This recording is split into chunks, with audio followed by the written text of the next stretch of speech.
So Tom, let me ask you something. I mean, do you feel like it's more fiduciarily responsible to purchase the truck or not to? What are your thoughts? I'll just say this. If it was last year when they first brought this up and they were talking about doing this, I would have bought the truck. Okay. All right.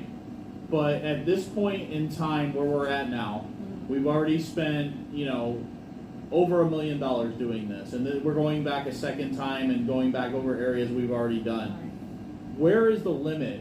What's the limit of money that where we stop and say this doesn't work, we're not going to, I mean, how many millions of dollars are we going to spend to keep doing this?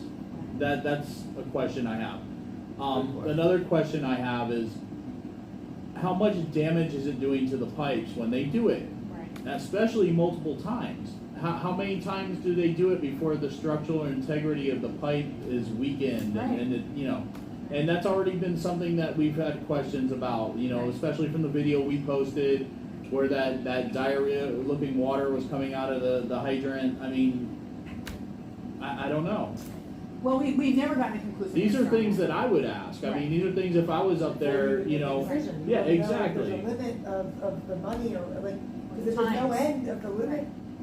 Yeah, we just keep throwing the taxpayer dollars at this and just keep dumping money out and just say, oh, here's another $500,000, here's another $500,000. Well, where does it stop? And financially, that may not be the only hardship on this. It could be what the structural integrity of the pipes are doing. I mean, we've seen a few pipes collapse, and nobody can be conclusive and say, yeah, quite a few, exactly. And nobody can conclusively say, and unfortunately, we have never gotten that conclusive answer. No, we have and not. even during our meeting the other day, it kind of got skirted and danced around because they were saying, well, this is worse for the pipe or that's better for the pipe. But that's not the question. The question is, how many times can you continually go over? So what's your limit on the amount of times you're going to do it or the amount of money and what's going to come And first? then you can make the decision on the truck. Yeah. Yeah. But I do think, I'm sorry, my personal opinion is I think those numbers are overinflated. No, I do too. I think a lot of these Yeah, I feel numbers like are guesstimates. Yeah, I think they're overinflated. They inflated this up to make it look like they didn't make a mistake when they didn't buy the truck the first time. Well, I mean, just alone, like I said, it's a 3-man crew. Why am I having a fourth guy sitting back at the office not going in? Put him in the truck. If Right. he's the paid manager guy, Getting a put him in the 6-figure truck. salary. Yeah, I mean, I've seen lots of hardworking men in the construction industry who are supervisors and bosses, and they get in there and they pull their weight just like the next guy does. Hands-on management all the time. Yeah, so. Yeah, but I think one thing we all agree on is that we need clean water, no matter what the cost.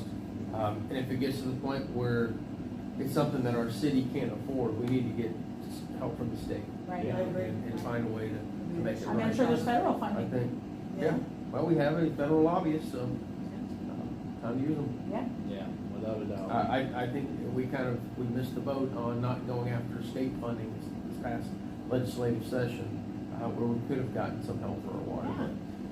But, we chose to go a different route, We but, went for more important things than water.